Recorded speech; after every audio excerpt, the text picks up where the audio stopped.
ভাই Facebook scroll করতে করতে এটা আমি কি দেখলাম? আমি 1.5 বছর ধরে বিশ্বাস চুরি করেছি। কি কারণে করেছি? কি কারণে আর হচ্ছে কার কি কথা দিয়ে?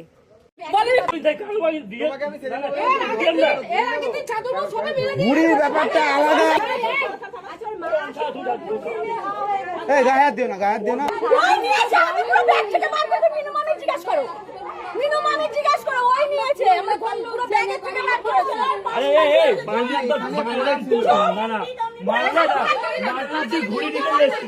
হ্যাঁ, তোর ব্যাগ দিবে বেড়ালো কেন? তাহলে ব্যাগ দিবে বেড়ালো কেন? ছেড়ে দিন, ছেড়ে দিন, ছেড়ে দাও। তুমি অনেক দিন ধরে হচ্ছে, এটা অনেক দিন ধরে হচ্ছে। একদিন দুদিন হয় না, একদিন না, এটা অনেক দিন ধরে হচ্ছে। কেউ ধরতে পারে না, কেউ ধরতে পারে না, কেউ ধরতে পারছে না। একটা জাঙ্গিয়ার দাম জানো কত এখন?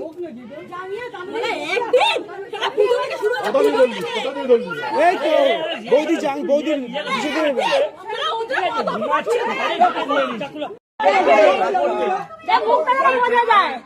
চুনকালি লাগাচ্ছে, ব্রা প্যান্টি চুরি করতে এত জিনিস সবাই কারোরই বইয়ের গায়ে লাগলে গায়ে লাগে, বইয়ের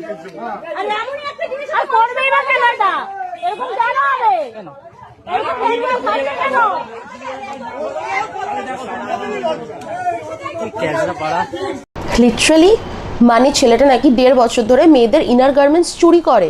এটা আবার কি রোগ? মানে কি রোগ? এটা রোগ, ভাইরাস না তো? আরো ছড়াবে না তো এই রোগটা? ছি ছি ছি ছি, নোংরামোর একটা সীমা থাকে, তো পুরো লিমিট ক্রস করে গেছে। কাকিমারা বেশ করেছে, ওর নিজের পোশাকটা খুলিয়ে ওর পছন্দের পোশাকটাকে পরিয়ে দিয়েছে। এবার ওর মুখে চুন কালি লাগিয়ে সারা পাড়া ওকে ঘোরানো উচিত।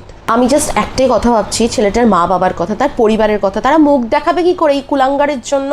আর এখানে কোনো বাবা মায়ের বা কোনো পরিবারের হাত থাকে না, বা তাদের কোনো দোষ থাকে না, কারণ কোনো পরিবার বা তার বাবা মা এরকমভাবে শিক্ষা দেয় না কোনো ছেলে বা মেয়েকে যাও গিয়ে নোংরামি করে বেরাও।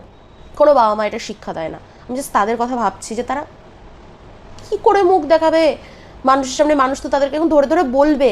এইসব কুলাঙ্গার না, মানে